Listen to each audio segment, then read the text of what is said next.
এবার কিন্তু আধার কার্ডের নতুন নিয়ম চালু করা হলো। না জানলে সবাই কিন্তু বিপদে পড়বেন। তো কি নতুন নিয়ম চালু করা হলো সেটাই কিন্তু আজকের ভিডিওতে তোমাদেরকে জানিয়ে দেবো। তো কাজেই বলবো ভিডিওটা প্রথম থেকে শেষ পর্যন্ত অবশ্যই দেখবে। ভালো লাগলে অবশ্যই একটি লাইক করবে এবং চ্যানেলে নতুনবার এসে থাকলে চ্যানেলটিকে অবশ্যই সাবস্ক্রাইব করে পাশে থাকা নোটিফিকেশন বেল আইকনটিকে প্রেস করে রাখবে, যাতে এরকমই নিত্য নতুন গুরুত্বপূর্ণ আপডেট সবার আগে তোমাদের কাছে পৌঁছে যায়। তো চলো তোমাদেরকে জানিয়ে দিচ্ছি আধার কার্ডের কী নতুন নিয়ম চালু করা হলো। আর তোমরা না জানলে কিভাবে বিপদে পড়বে, তো সব কিছুটাই জানিয়ে দিচ্ছি। তো এখানে দেখতে পাচ্ছ কি বলা হয়েছে, আধার কার্ড নিউ আপডেট। দেখতে পাচ্ছ সম্পূর্ণটা। তো ভারতে বসবাসকারী যে কোনো নাগরিকদের জন্য আধার কার্ড অত্যন্ত একটি গুরুত্বপূর্ণ পরিচয়পত্র। পরিচয়পত্রের পাশাপাশি এটি এমন একটি গুরুত্বপূর্ণ নথি যা ভারতীয় একজন ব্যক্তির ক্ষেত্রে একান্ত আবশ্যক। কারণ বর্তমানে ব্যাঙ্ক অ্যাকাউন্ট থেকে শুরু করে যে কোনো সরকারি প্রকল্পের ক্ষেত্রে নাম নথিভুক্ত করতে গেলে আধার নম্বর অত্যন্ত অপরিহার্য হয়ে উঠেছে এই আধার কার্ড। সম্প্রতি এই আধার কার্ড সংক্রান্ত কিছু গুরুত্বপূর্ণ ঘোষণা করেছেন কেন্দ্রীয় সরকার, অর্থাৎ নরেন্দ্র মোদী।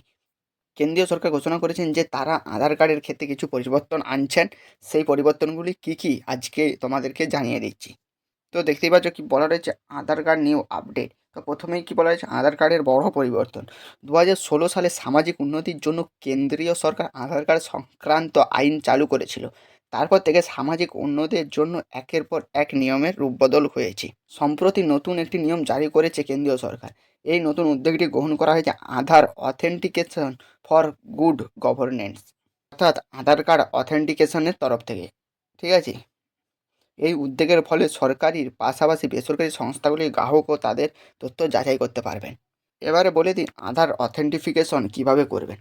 তো গত শুক্রবার তথ্য প্রযুক্তি মন্ত্রক একটি বিজ্ঞপ্তি জারি করে সেখানে জানা যায় যে এবার থেকে শুধুমাত্র সরকারি প্রতিষ্ঠান নয়, বরং বেসরকারি প্রতিষ্ঠান থেকেও আধার কার্ডের অথেন্টিফিকেশন করা যাবে।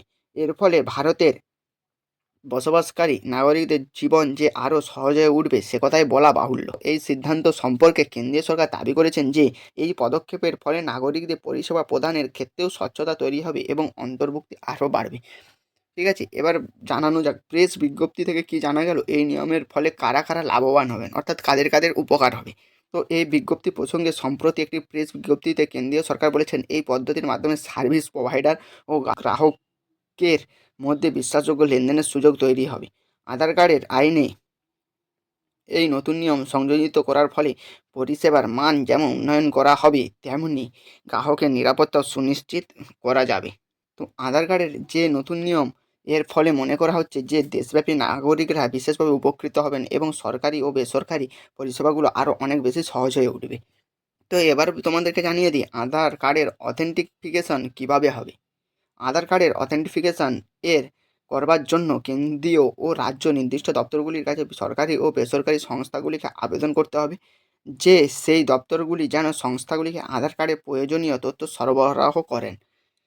এরপর সেই সমস্ত সংস্থাগুলি ক্ষেত্রে কেন্দ্র সরকার ও রাজ্য সরকারের দপ্তরগুলির সাথে মধ্যস্থতা করবে unique identification authority of India, অর্থাৎ ইউআইডিএআই। সমস্ত আবেদনপত্র ইউআইডিএআই যাচাই করবে এবং এই আবেদনপত্র যাচাই করার ভিত্তিতে কেন্দ্র বা রাজ্য সরকার চূড়ান্ত সম্মতি দেবে। তো দেখতে পাচ্ছ এবার তোমাদেরকে জানিয়ে যাচ্ছে আধার কার্ড আপডেটের সময়সীমা বাড়ানো হয়েছে। এইটাও কিন্তু একটা খুবই গুরুত্বপূর্ণ পয়েন্ট।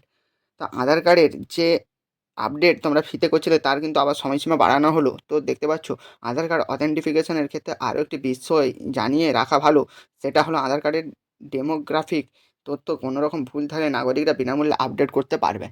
এক্ষেত্রে বলে রাখা ভালো যে আগে বিনামূল্যে আপডেটের সময়সীমা ছিল 14 ডিসেম্বর 2025 পর্যন্ত, কিন্তু সম্প্রতি ইউআইডিএআই ঘোষণা করেছেন যে সময়সীমা বাড়িয়ে 14 জুন করা হয়েছে। অর্থাৎ তোমরা কিন্তু বুঝতেই পারলে যে আজকের ভিডিওতে তোমাদেরকে জানিয়ে দিলাম আধার অথেন্টিফিকেশন করাটা তোমাদের অত্যন্ত জরুরি। কিভাবে করবে সেটাও কিন্তু জানিয়ে দিলাম।